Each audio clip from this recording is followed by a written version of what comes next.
Hello and welcome to Box Office Chat, the weekly show from Movie Burner Entertainment where we discuss the top 10 films within the United Kingdom's box office. This is for the weekend 7th of September to 9th of September, and joining me as ever is Stephen to break down and discuss all of the films within the box office. What has we got at number 1 this week, Stephen? And its first week, John, is The Nun, grossing 4.1 million over the weekend, and of course overall 4.1 million. Yes. Surprisingly, I know you went to see this movie, John. Not my cup of tea, I'm afraid. I'm not the biggest horror fan out there. I know it's part of the Conjuring universe. You can give us your views on this film in a little moment, John, but from the trailers, I've got to be honest, I don't really base my judgment on films by trailers, but it was a pretty impressive trailer that I saw. I think it was maybe a couple of weeks ago. Over here in the UK, I don't think there's been a lot of publicity on this film as far as the marketing goes. I think this is mostly over here, it's word of mouth. People that are familiar with the Conjuring movies will get this. But what's your views on this film, John? It's a very disappointing film, Stephen. That's what my views are on it. I was very much looking forward to this because I've loved the Conjuring franchise. Conjuring 1 was brilliant film. It was based around, I believe, the Amityville haunting. I'm not sure, I may be forgetting or thinking about that wrong. I'm pretty sure it was based around the Amityville haunting. The second film was based around a famous haunting in Yorkshire, in England, which was apparently a real thing, poltergeist activity with a young girl. This one is really continuing that ongoing theme throughout the two Conjuring films of this nun demonic entity, which has been troubling and plaguing the Warrens, but more specifically Vera Farmiga's character Lorraine Warren. The nun has been an ever-present figure throughout those first two films, so just knowing how scary a figure it is, seeing it popping up in small doses, I was really looking forward to this film and seeing how they would flesh this character out, how it would play out for a full hour and a half, hour and 36 minute long running time. But sadly it didn't play out very well at all because they went down the route of It, but not as well handled as It. And that they take a very scary primary antagonist, like the nun, in It's case it was Pennywise, and they neuter it down to such an extent where you're using a whole host of different characters. You see zombies in this, and a mother superior that's possessed, or it's dead, and it's been possessed by the spirit of this demon. And they neuter it because we don't see enough of the nun until the very end. And I actually wrote in my notes, for a supposed powerful demonic entity that's been risen out of the depths of hell by this character Duke, who built this big monastery in Romania where most of the film's set. It's very toothless because it doesn't seem to do much damage to the main characters until the very end. But the story itself, it's maybe a backstory about the nun, I believe, showing how she came about. I think it's set in the past, I'm pretty sure it is, because at the start we get a connection to the Conjuring films. We see this woman's voice narrating while she's talking to the two Warren characters and saying this evil demonic entity that's within your painting is a real thing, it exists. And then we go back in time, we see this young nun taking her life, apparently some things chasing another nun, and the nun screams at her, it's coming for you next, you'll have to go, don't let it. So she kills herself. And then we see the character of Father Buck, played by Damien Beecher, I don't know if I'm saying that name right. He goes to investigate it. He's given orders from the Vatican to go and investigate it. And he takes a young sister, Sister Irene, who's not yet had her vows, played by Tessa Farmiga, who's the younger sister of Vera Farmiga, incidentally. And they both go off and investigate what has happened at the monastery, what brought about this hanging, this suicide. And also they discover this demonic entity. They discover the sordid background of this monastery. It was built by witchcraft, people that were practising witchcraft, and we've discovered that nuns were saying an ever-present vigil or something, but then it turns out it's all a lot of crap. There's a twist in the middle of the film which I actually did quite enjoy. I don't know whether they were doing vigils for a long time and then they were wiped out by this entity, I don't know. Never really gets into any great detail, and that's another thing I'd bring up. The storytelling's quite poor. I thought it was murky, it didn't go anywhere. Not a scary film at all. Cord and Hardy seem to utilise sound in the most part to get much of his scares. It was booming, the sound, but it didn't work for me. A lot of jump scares, a lot of cheap tricks. Totally underutilised the nun character, which was criminal for me. Didn't come into real prominence until the end of the film. And then there's a open-ended ending to see a sequel. taking up the events after this with the character of Frenchie, I believe. They're hinting he's possessed at the end of the film. He goes off with Sister Irene, so they were going to get another Nun film. But I digress. I've gibbered on for about 5 minutes there, Stephen. It's earned £4 million in its opening weekend, and you can't really argue with that. That's very impressive. Certainly, cinematic terms, it's not a great film. It really isn't. And you see that played out with the Rotten Tomatoes scores. 46% from the audience, 27 from the critics, 35 from the top critics. But listen, it's grossed well over $200 million worldwide in its opening couple of weeks, so it's a financial success, if not a cinematic success. Corin Hardy, by the way, I'm glad he isn't getting his hands on this Crow film, because this is what he's capable of. Then thank God he's not getting his murky hands on the Crow remake, because he's not the man for it. Yeah, I knew it was capable of a few years ago, John, when a film I saw, The Hallow, that he directed. Everything you've just described there in regards to his filming techniques for this horror genre is exactly the same in The Hallow. It was a film that I thought was pretty average at best. I think he's only ever done 2 films, actually. He's a very young director. I think he's roughly about the same age as myself. Surprisingly, when you're talking about the storytelling, John, James Wan, he wrote this, which I'm very surprised about. The man's got bags of experience in regards to being involved in films like Jigsaw, Annabelle Creation, The Conjuring, Insidious. The list goes on. He's Gary Doberman as well, Stephen, the other writer involved with it. Yeah, I mean, Annabelle.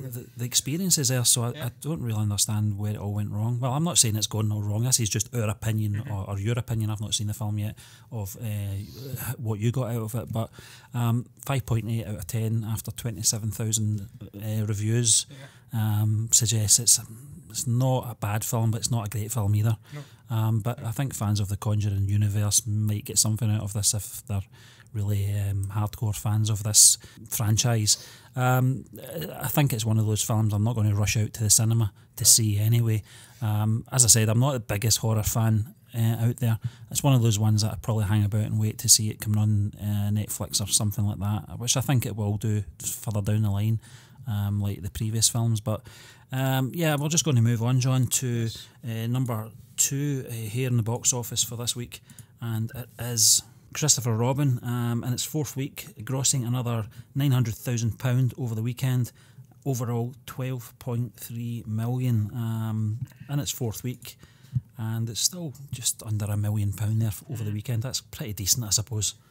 Yeah, I mean, in terms of total grossing, £1 million at the box office is not to be laughed at in any way, shape or form, certainly in a country of this size, but £12.3 million after 4 weeks for a film of this stature, a Disney release, a classic retelling of a much beloved, certainly a much beloved British figure in the likes of Winnie the Pooh, Christopher Robin.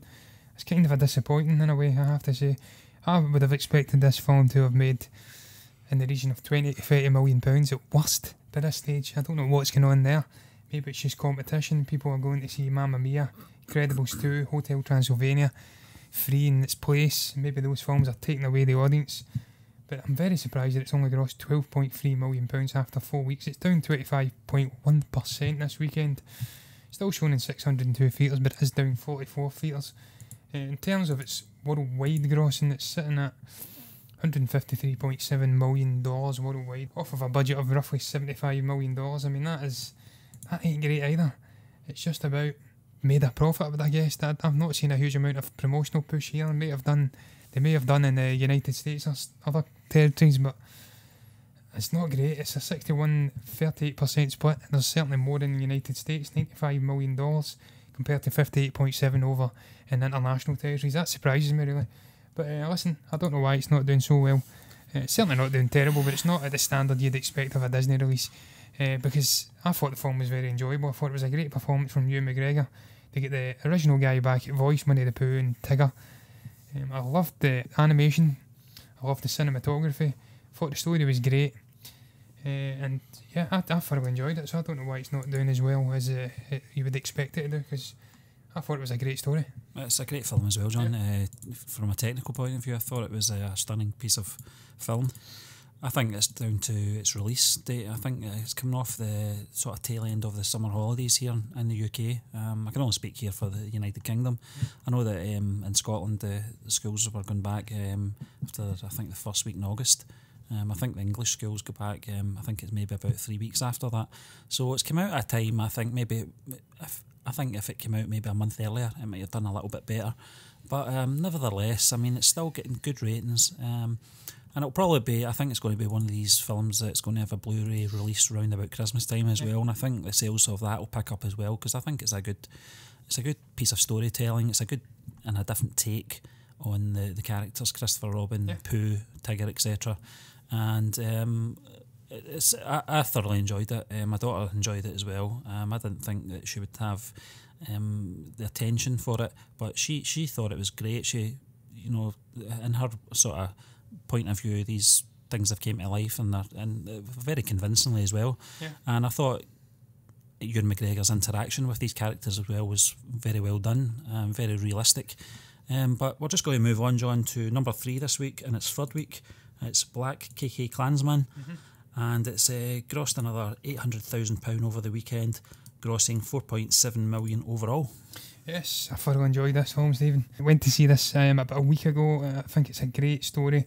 And you talk about films that are disappointing in terms of box office. The previous one, Christopher Robin, this has been out a week less, and it's grossed only £4.6 million. So that may sound slightly idiotic, but I'm panning a film that's grossed £12.3 million after 4 weeks, and this has only grossed 4.7 million after 3.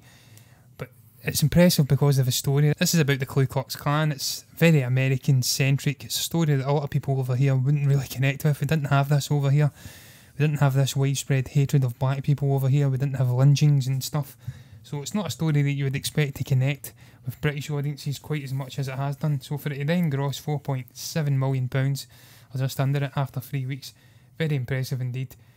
Only shown in 469 theatres as well, so much less than the previous 2 mentioned films. And as I did say, I thoroughly enjoyed the story. I thought it was quite intelligent the way it blended drama, comedy and biographical genres. I thought the performances of quite a few people were impressive. Most notably John David Washington. I really enjoyed Adam Driver, Jasper Packinnon, as well as Felix Kendrickson, who was a bit of a anti-Semite member of the Ku Klux Klan, continually trying to jab at him and prove that he was definitely a Jewish person. Though those two's on-screen interactions were hilarious. Topher Grace was very, very good as David Duke, the racist head of the Ku Klux Klan. And again, I just thought it was a brilliant piece of storytelling from Spike Lee. I believe Jordan Peele was involved in the producing side of it. We had Charlie Wachtel, David Rabinowitz involved in the writing. All in all, very, very good film. It's one of the best films I've seen this year. Brilliant period piece, full of great humour, but it also portrayed a serious message about all the racial tension and the divide between the right and the left, and just how it's, even to this day, 40 years on from the events in this film, it's still an ongoing issue with great prevalence.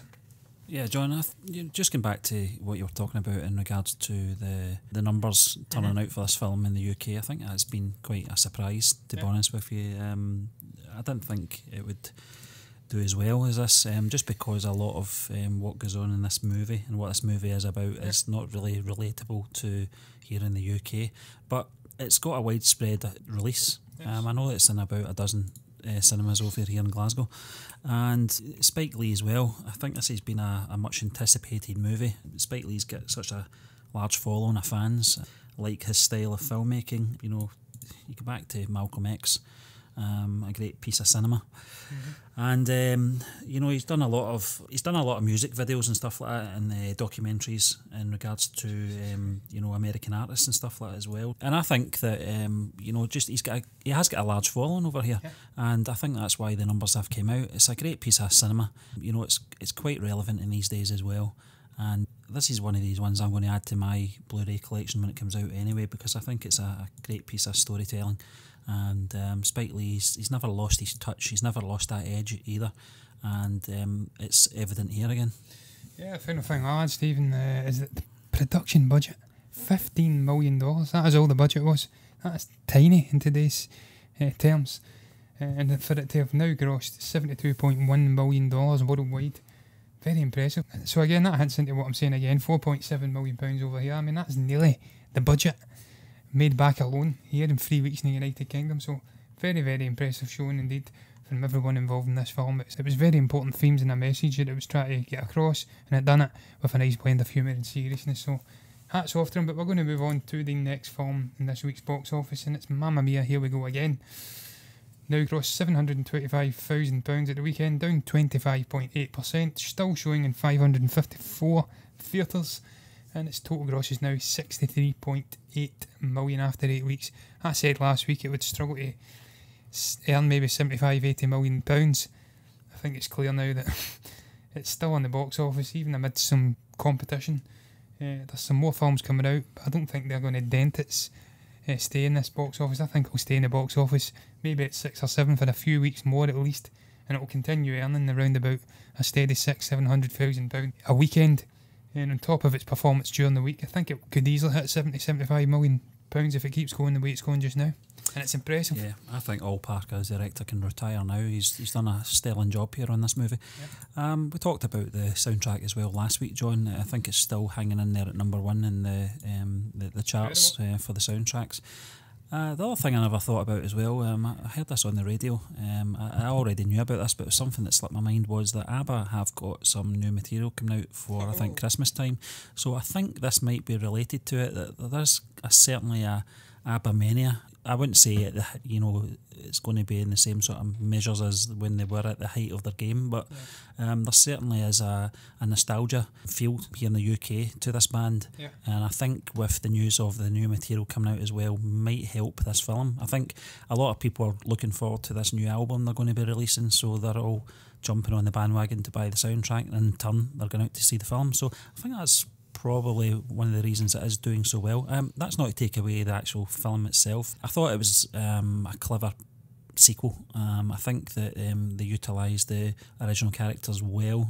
They were sort of more secondary characters in this one to the new younger versions of these characters that came in, and the way they dealt with the flashbacks, the new songs that they had to introduce, as well as redoing some of the old ones as well. It seemed to work.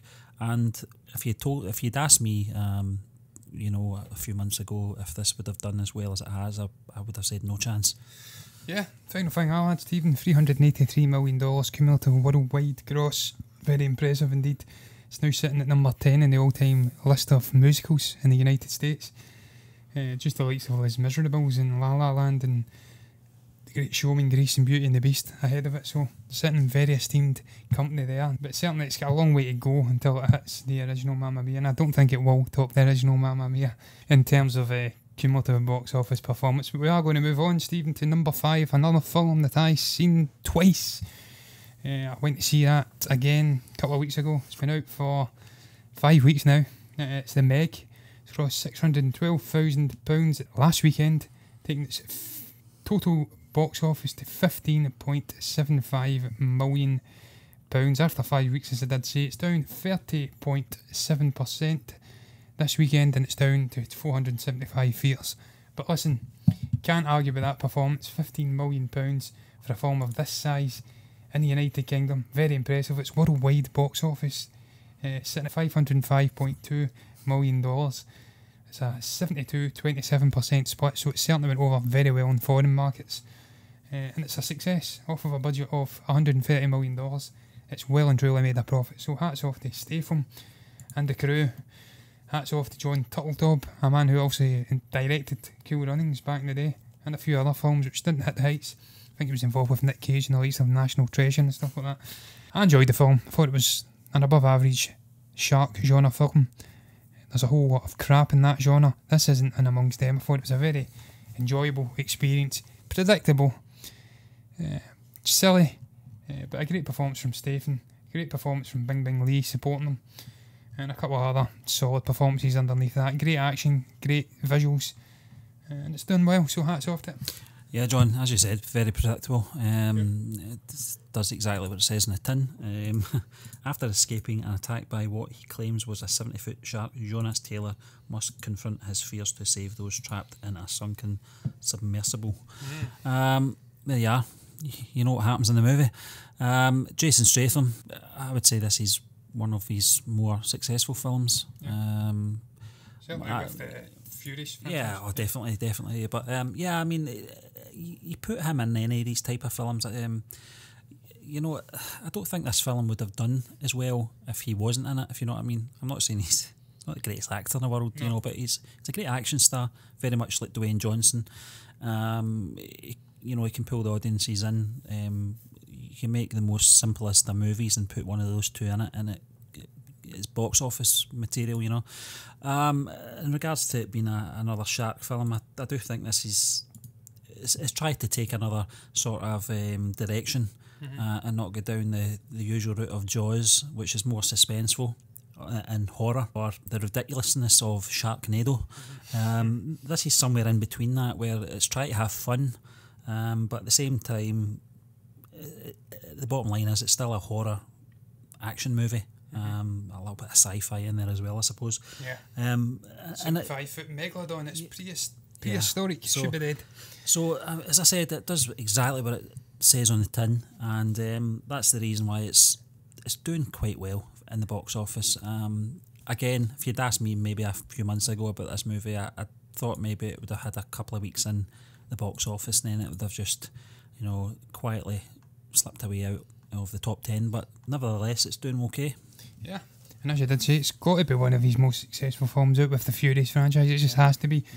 Maybe we'll see Hobbs and Shaw top it next year, though. His film with Dwayne Johnson, I think that's an offshoot of Furies, incidentally, which a lot of people weren't happy with, but screw them bitches. They're going to do what they want anyway. The studio knows what it wants, and it knows those two guys are the men now. Screw Vin Diesel. But yes, we're going to move on to the next film. Oh, he's long gone, Stephen, sadly. But they were even talking about bringing him back at one point. The family want to bring Paul Walker back for another Furies film. How the hell would that work? No, leave it alone, guys. Come on, respect the man. He's gone. But we're going to move on to number 6. It's Incredibles 2. It's grossed £607.1 thousand at the weekend. It's down just 20.7% in its 9th weekend. It's still shown in 537 theatres, and it's now sitting at a total gross of £54.8 million. That is incredible. I have to admit, Stephen, I didn't think after 9 weeks this film would still be in the top 6-7 in the United Kingdom's box office. I thought it would have dropped. It had done a smashing job at the box office here.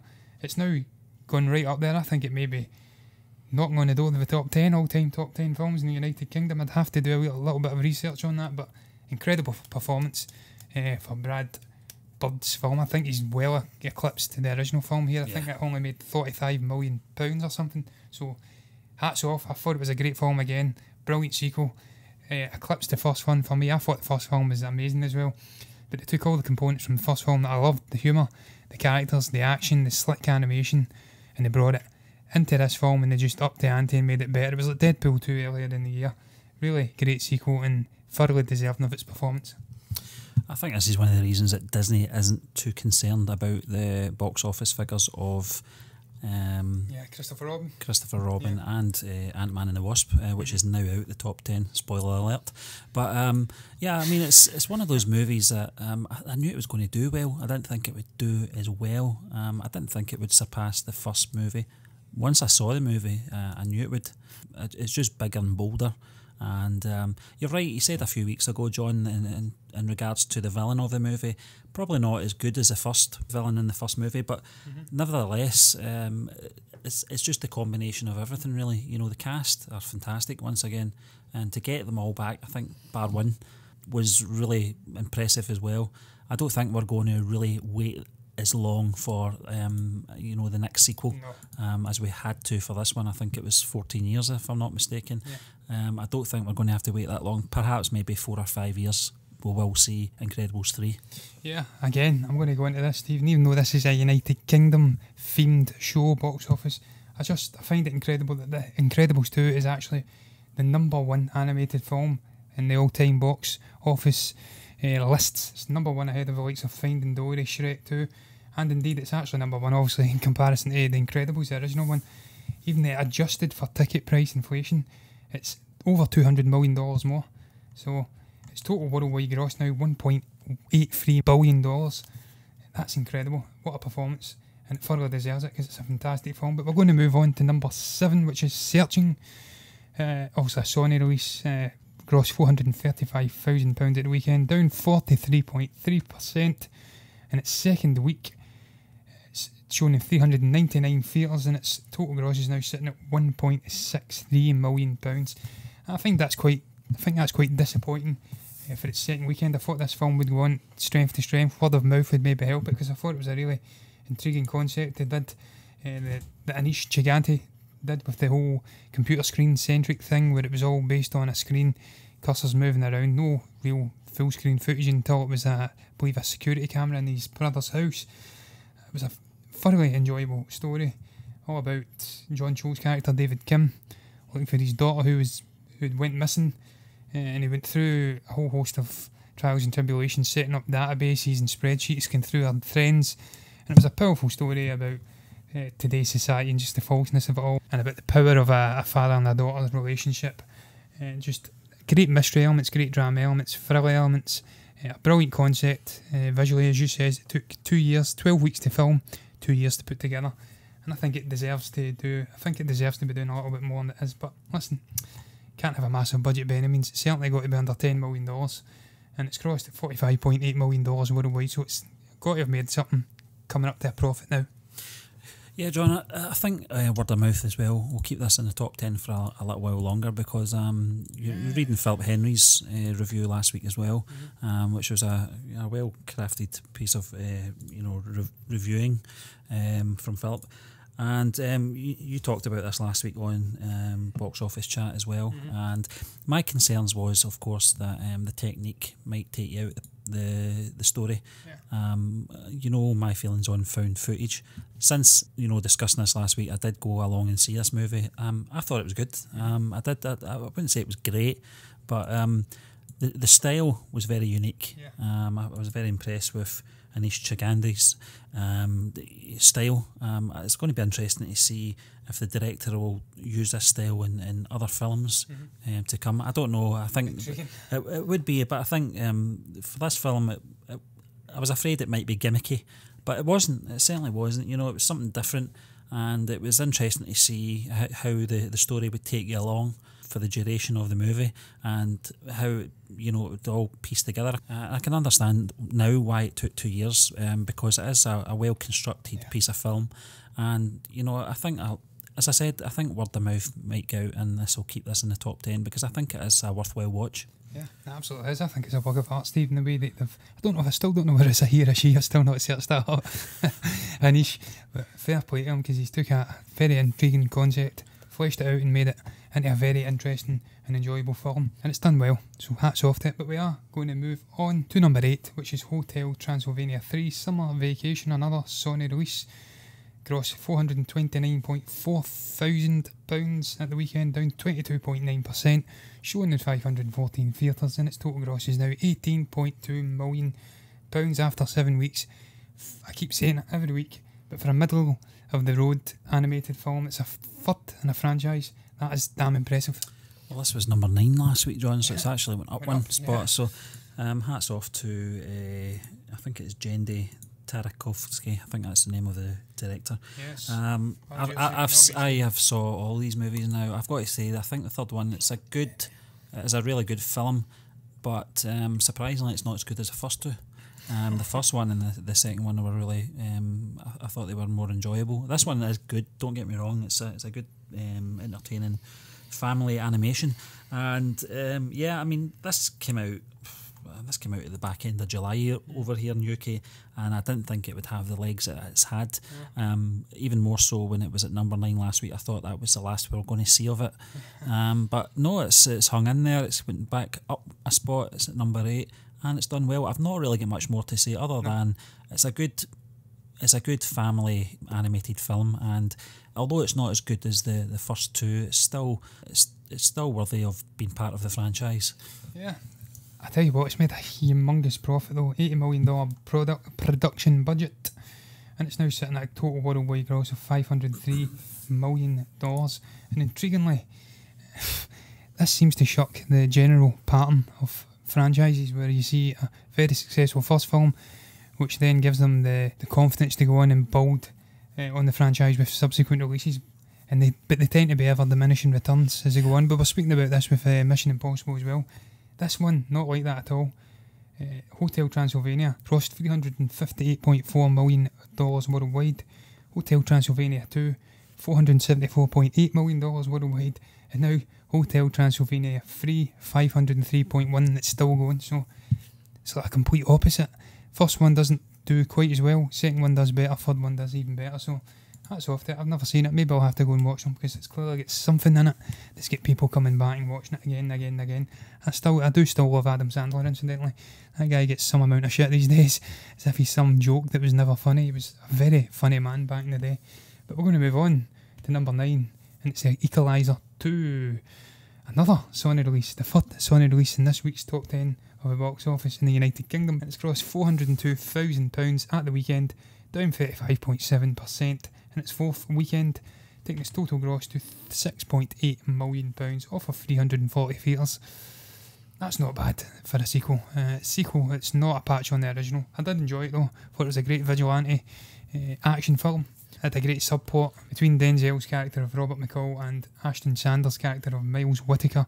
Great little subplot with him trying to push this young man onto the correct path and out of the gutter, hanging around in like a gang. And then at the main plot, you had him facing off against his ex-comrades, a group led by Pedro Pascal's antagonist Dave York, who are really killing for money and stuff. And I thought it was actually quite an enjoyable story with some great set pieces, but just not a patch on the original film for me. Denzel very much led it though, and it's done okay. Yeah, I mean, it's done decent, John. Listen, when this film was announced, I didn't think it was going to surpass the original anyway. No. Only a handful of films can have, done that in the history of film. 7 out of 10 in IMDb is nothing to be scoffed at. No. I think the return of this character, Robert McCall, it was inevitable after the first movie. Comparing it, I don't like doing this, but it's similar sort of vigilante movie. Earlier this year we had Death Wish by Bruce Willis. If I was to put both of them together and say what one I preferred, I'd have to go with Death Wish, which I didn't think I would. I thought that film was a bad idea. I don't think it would have done as well as the originals, but they did something with that they didn't do with this. This is a continuation of obviously the original movie, and it's an enjoyable film. Denzel Washington is he's great in everything he's in anyway, but I think the director can be very satisfied with this sequel.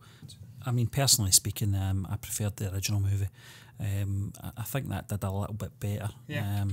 But no, it's a good sequel. I think Antoine Fuqua, I think that's the name of the chap that directed this film. I think he should be more than satisfied with this sequel. Will we see a third one? That's the question. It really depends, really, whether they want to get back and do another one, really, isn't it? I don't think there's any need for it, but who knows? I mean, I think just to round off a trilogy, it probably would be an okay idea, but I don't think it's necessary. No, they do have a fatuation though with trilogies these days, Hollywood, but so it's certainly a possibility. And if Denzel wants to come back and make a film like this, I don't see anybody telling him no, you can't do it. The man's he's gold, one of the greatest actors of his generation. And incidentally, the actual original film, Stephen, performed similar to this one, so it's not like it's been a flop by any means. No, I mean, John, I think with Chloe Grace Moretz didn't return, and I thought that might have affected the sequel, but I don't think it did that much. No. And she's a terrific actress, and I thought she performed very well in that original movie. But it's always the same when you hear that actors drop out of sequels. We saw it with Emily Blunt stepping away from the Sicario sequel as well, John. And I think that did have an effect on the sequel, because her character wasn't there. You didn't have that relatable character in the sequel. When she stepped away, I thought it might have an effect on it, but I'm glad it didn't. Yes, certainly Emily Blunt's presence was definitely missing in the Sicario film. Chloe Grace Moretz not so much in this, and that's just because of Denzel. But we're going to move on to the final film in this week's episode of Box Office Chat, and it's a new release, Black 47, from a studio I'm not going to lie I've never heard of, Wild Card. And in its opening weekend it's actually grossed £398,000, and that's not too bad, certainly off of just 103 theatres showing it. The film itself I've never heard of, I can't lie, but it's got a fantastic cast, I have to say, really good cast, and I really do like the premise of it. It's set in Ireland during the Great Famine. The drama follows an Irish ranger who has been fighting for the British Army abroad as he abandons his post to reunite with his family. Apparently it's a bit of a revenge tale. He goes off and starts taking on the establishment in Ireland at that time. It's a period piece. It's set around about Ireland in the famine time, which is very intriguing to me because my gran actually came over from Ireland. She was from Irish background. She was implicated in the famine back in the day. Certainly her ancestors were. And it's got a special place in my heart, so I would definitely go and watch this if it opened to a wider release. And again, as you look at the cast, even Hugo Weaving, Jim Broadbent, Kieran Grace, whole host of great actors in there, yeah, Stephen Ray, and Barry Keoghan, who was in Dunkirk. So brilliant cast, great mix of youth and older faces in there, and I'd definitely be up for watching this film. And it's done very well for a film of this stature. It's certainly given the amount of showings it's got. Yeah, Lance Daly, the director, John, I know him from a film called Kisses. Yeah. From about must have been about a good decade ago now. I know that he's done a few dramas in the past, and he's also he's done a few comedies as well, which is a interesting thing, you know, especially with the subject matter in this movie. I think he's been the right man for this project. You know, it was obviously a terrible time for the Irish, this period in their history, and you know, I can imagine this being quite a dark movie at times. And I think you know, Lance Daly, I know that it's getting some good reviews at the moment. I think 7.1 out of 10 on IMDb is pretty decent for its first week. Not a lot of reviews, only I think just over 600 reviews on IMDb, but nevertheless it's getting good feedback this early on. Stephen Ray, as you mentioned, John, in this, he's one of my favourite actors over the last 20 years. And he's worked with him before, Stephen? Yeah, he's worked with him before. You know, Stephen Ray, you know, just getting back to some of the films that he did, The Crying Game, which was a great film. He appeared in, I think, Interview with a Vampire as well. I don't think it was a prominent role, but when you look at films like The Crying Game, and there was another one as well that I thoroughly enjoyed with Jimmy Nail and Timothy Spall, Still Crazy it was called. I think it was from the late 90s. He was... he reminded me of Bob Dylan. He looks very similar to him in that movie. I think it's the hair and his face. He looks very similar to him, but he's a great actor. And as you said, that's just one of the actors that appear in this. To get the likes of Hugo Weaving involved in this film as well, and Jim Broadbent. Personal favourite of mine. Yeah, I mean that guy. I remember him when he was in Rolling Fools and Horses as Slater. Just a great actor in general. And it's an interesting piece of you know, a time, especially, you know, that time in Ireland, us being from Scotland, and I'm pretty sure our neighbouring countries as well, they all know about this period in Irish history, and we all see it from different perspectives, of course, and we respect that. It's going to be very interesting. I'm looking forward to seeing this movie, John, because it's because of its subject matter. It's not just to do with Lance Daly and the great cast. The story itself is very interesting to me, and I'll certainly be checking this out over the next few weeks. Yeah, certainly, as you did say, Stephen. Very, very tragic time for Irish history, but it had a real bearing on Scottish society as well. I wouldn't be here for one if it didn't happen. So, in a strange way, I'm kind of grateful that it happened, because my gran wouldn't have been over here. She wouldn't have met my grandfather, and I wouldn't be here talking about this. But certainly, you look at the split on Rotten Tomatoes, it's getting a not bad feedback. 96% from the users, 67% from the critics. I'll read a quick little review here, which I found very intriguing. Daly's restrained, pared-down style is the opposite of flashy exploitation cinema, but watching these bastions of lethally repressive British rule get some overdue comeuppance is similarly stirring. That sounds right up my street, and I'd definitely be giving this a watch if I could get a chance. But that just brings us to the end of this week's episode of Box Office Chat. We break down the top 10 films within the United Kingdom's box office. We'd just like to thank you for listening to us once again, and we'll be back tomorrow with Movie Burner News. Remember guys, if you enjoyed that episode, then do hit that like button, comment below, and maybe subscribe to the channel if you haven't done already. If you want to follow us on social media for all the latest updates from Movie Burner Entertainment, then we can be found on Twitter and Facebook at Movie Burners. You can also listen to us on Google Play and iTunes at the Movie Burner Podcast. And last but not least, if you want to access all the latest written reviews and the occasional article, then that can be found on our website at movieburnerentertainment.org. Until the next time, goodbye.